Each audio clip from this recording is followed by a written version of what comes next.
जय श्री राम, राधे राधे। स्वागत है आप सभी का मेरे चैनल में। आशा करती हूँ आप सभी स्वस्थ होंगे।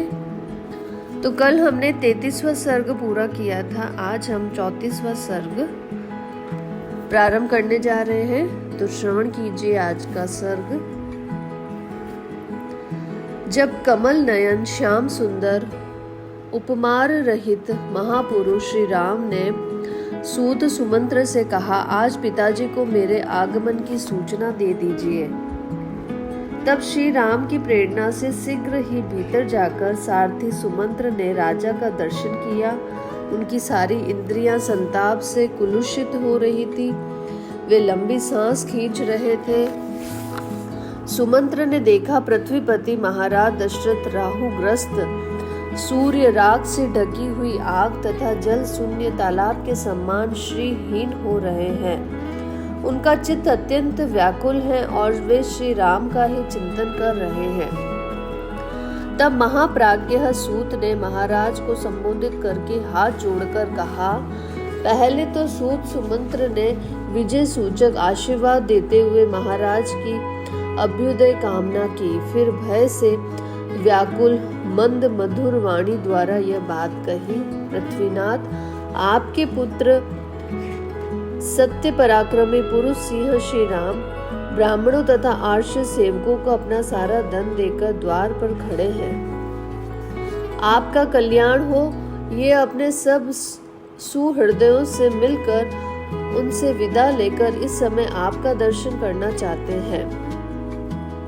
आज्ञा हो तो यहाँ आकर आपका दर्शन करें। राजन, अब ये विशाल वन में चले जाएंगे। अतः किरणों से युक्त सूर्य की भांति समस्त राजोचित गुण से संपन्न श्री राम को आप भी जी भरकर देख लीजिए। यह सुनकर समुद्र के समान गंभीर तथा आकाश की भांति निर्मल सत्यवादी धर्मात्मा महाराज दशरथ ने उन्हें उत्तर दिया, सुमंत्र, यहाँ जो कोई भी मेरी स्त्रियां हैं उन सबको बुलाओ। उन सबके साथ मैं श्री राम को देखना चाहता हूँ। तब सुमंत्र ने बड़े वेग से अंतपुर में जाकर सब स्त्रियों से कहा, देवियों, आप लोगों को महाराज बुला रहे हैं, अतः वहां शीघ्र चले। राजा की आज्ञा से सुमंत्र के ऐसा कहने पर वे सब रानियां स्वामी का आदेश समझकर उस भवन की ओर चली। कुछ लाल नेत्रों वाली 350 पतिव्रता युवती स्त्रियां महारानी कौशल्या को सब ओर से घेर कर धीरे धीरे उस भवन में गई। उन सबके आ जाने पर उन्हें देखकर पृथ्वीपति राजा दशरथ ने सूत से कहा, सुमंत्र, अब मेरे पुत्र को ले आओ।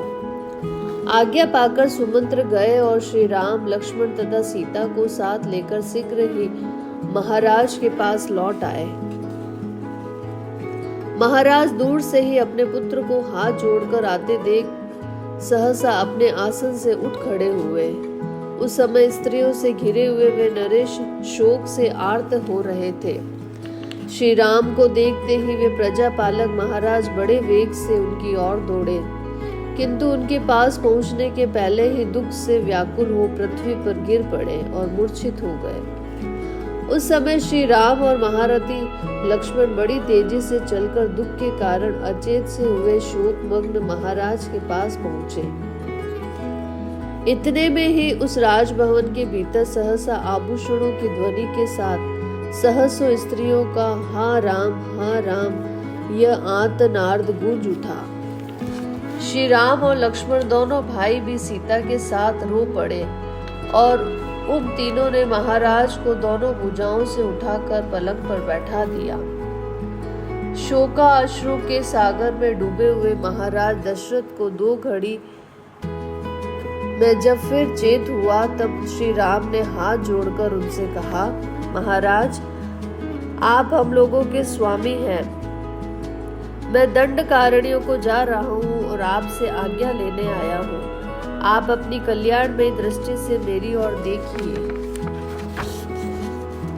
मेरे साथ लक्ष्मण को भी मैं वन में जाने की आज्ञा दीजिए। साथ ही यह भी स्वीकार कीजिए कि सीता भी मेरे साथ वन को जाए। मैंने बहुत से सच्चे कारण बताकर इन दोनों को रोकने की चेष्टा की है, परंतु ये यहाँ रहना नहीं चाहते हैं। अतः दूसरों की को मान देने वाले नरेश, आप शोक छोड़कर हम सबको, मुझको, लक्ष्मण को और सीता को जो भी उसी तरह वन में जाने की आज्ञा दीजिए जैसे ब्रह्मा जी ने अपने पुत्र सनकादि को तप के लिए वन में जाने की अनुमति दी थी। इस प्रकार शांत भाव से वनवास के लिए राजा की आज्ञा की प्रतीक्षा करते हुए श्री रामचंद्र जी की ओर देखकर महाराज ने उनसे कहा, रघुनंदन, मैं कैकेयी को दिए हुए वर के कारण मोह में पड़ गया हूँ। तुम मुझे कैद करके स्वयं ही अब अयोध्या के राजा बन जाओ। महाराज के ऐसा कहने पर बातचीत करने में कुशल धर्मात्माओं में श्रेष्ठ श्री राम ने दोनों हाथ जोड़कर पिता को इस प्रकार उत्तर दिया, महाराज, आप सहस्त्रों वर्षों तक इस पृथ्वी के अधिपति बने रहे। मैं तो अब वन में ही निवास करूंगा। मुझे राज्य लेने की इच्छा नहीं है। नरेश्वर 14 वर्षों तक वन में घूम फिर कर आपकी प्रतिज्ञा पूरी कर लेने के पश्चात मैं पुनः आपके युगल चरणों में मस्तक झुकाऊंगा। राजा दशरथ एक तो सत्य के बंधन में बंधे हुए थे, दूसरे एकांत में कैकेयी उन्हें श्री राम को वन में तुरंत भेजने के लिए बाध्य कर रही थी।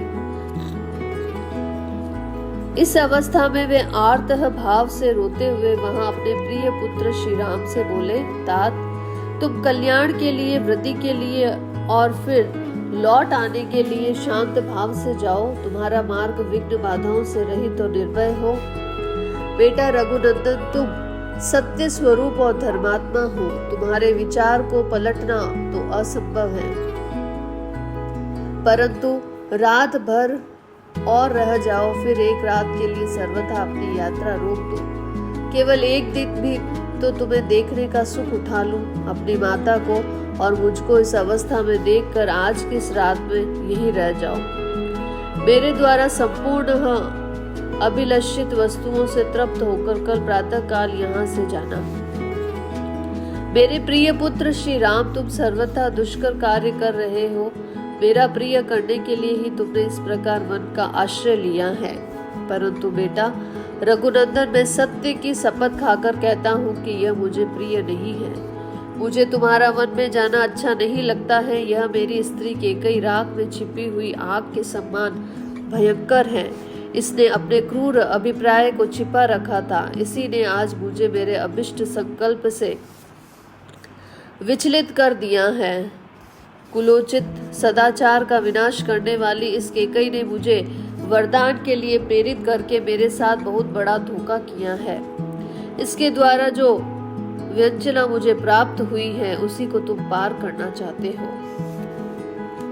पुत्र, तुम अपने पिता को सत्यवादी बनाना चाहते हो। तुम्हारे लिए यह कोई अधिक आश्चर्य की बात नहीं है, क्योंकि तुम गुण और अवस्था दोनों की दृष्टियों में मेरे ज्येष्ठ पुत्र हो। अपने शोकाकुल पिता का कथन सुनकर उस समय छोटे भाई लक्ष्मण सहित श्री राम ने दुखी होकर कहा, महाराज, आज यात्रा करके मैं जिन गुणों को पाऊंगा उन्हें कल कौन मुझे देगा। अतः मैं संपूर्ण कामनाओं के बदले आज यहाँ से निकल जाना ही अच्छा समझता हूँ और इसी का वरण करता हूँ। राष्ट्र और यहाँ के निवासी मनुष्यों सहित धन धान्य से संपन्न यह सारी पृथ्वी मैंने छोड़ दी है। आप इसे भरत को दे दें। मेरा वनवास विषयक निश्चय अब बदल नहीं सकेगा। वरदायक नरेश, आपने देवासुर संग्राम में कैकेयी को जो वर देने की प्रतिज्ञा की थी उसे पूर्ण रूप से दीजिए और सत्यवादी बनिए। मैं आपकी उक्त आज्ञा का पालन करता हुआ 14 वर्षों तक वन में वनचारी प्राणियों के साथ निवास करूंगा। आपके मन में कोई अन्यथा विचार नहीं होना चाहिए। आप यह सारी पृथ्वी भरत को दे दीजिए। रघुनंदन, मैंने अपने बल को सुख देने तथा स्वजनों का प्रिय करने के उद्देश्य से राज्य लेने की इच्छा नहीं की थी। आपकी आज्ञा का यथा स्वरूप से पालन करने के लिए ही मैंने उसे ग्रहण करने की अभिलाषा की थी। आपका दुख दूर हो जाए, आप इस प्रकार आंसू न बहावे। सरिताओं का स्वामी दुर्धर्ष समुद्र शुद्ध नहीं होता है। अपनी मर्यादा का त्याग नहीं करता है, इस तरह आपको भी शुद्ध नहीं होना चाहिए। मुझे न तो इस राज्य की, न सुख की, न पृथ्वी की, न इन संपूर्ण भोगों की, न स्वर्ग की और न जीवन की इच्छा है। पुरुष शिरोमणि, मेरे मन में यदि कोई इच्छा है तो यही कि आप सत्यवादी बने, आपका वचन मिथ्या न होने पाए। यह बात मैं आपके सामने सत्य और शुभ कर्मों की शपथ खाकर कहता हूँ। तात प्रभु, आप अब मैं यहाँ एक क्षण भी नहीं ठहर सकता, अतः आप इस शोक को अपने भीतर ही दबा लें।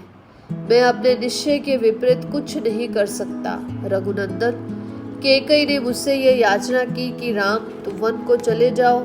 मेरे वचन दिया था कि अवश्य जाऊंगा, उस सत्य का मुझे पालन करना है। देव, बीच में हमें देखने या हमसे मिलने के लिए आप उत्कंठित न होंगे। शांत स्वभाव वाले, मृगों से भरे हुए और भांति भांति के पक्षियों के कलरव से गूंजते हुए उस वन में हम लोग बड़े आनंद से रहेंगे। तात, पिता देवताओं के भी देवता माने गए हैं, अतः मैं देवता समझकर ही पिता की आज्ञा का पालन करूंगा। रिप श्रेष्ठ, अब यह संताप छोड़िए। 14 वर्ष बीत जाने पर आप फिर मुझे आया हुआ देखेंगे।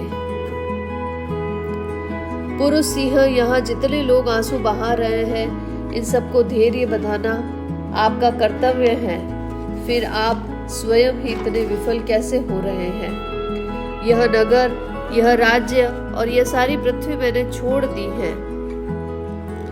आप ये सब कुछ भरत को दे दीजिए। अब मैं आपके आदेश का पालन करता हुआ दीर्घ काल तक वन में निवास करने के लिए यहाँ से यात्रा कर रहा हूँ। मेरी छोड़ी हुई पर्वत खंडों, नगरों और उपवनों सहित इस सारी पृथ्वी का भरत कल्याणकारी मर्यादाओं में स्थित रहकर पालन करें। नरेश्वर, आपने जो वचन दिया है वह पूर्ण हो।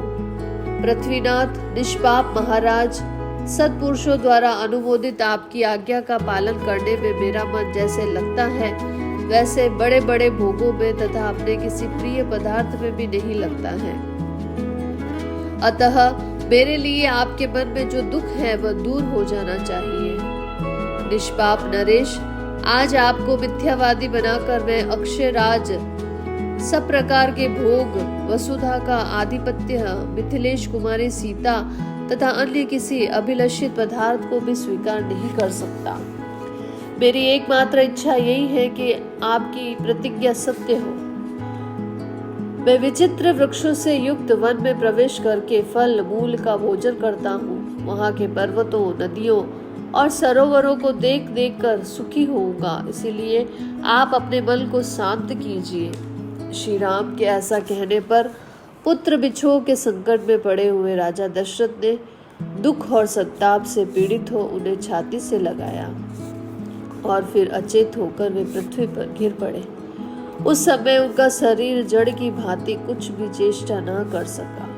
यह देख राजरानी कैकेयी को छोड़कर वहां एकत्र हुई अन्य सभी रानियां रो पड़ी।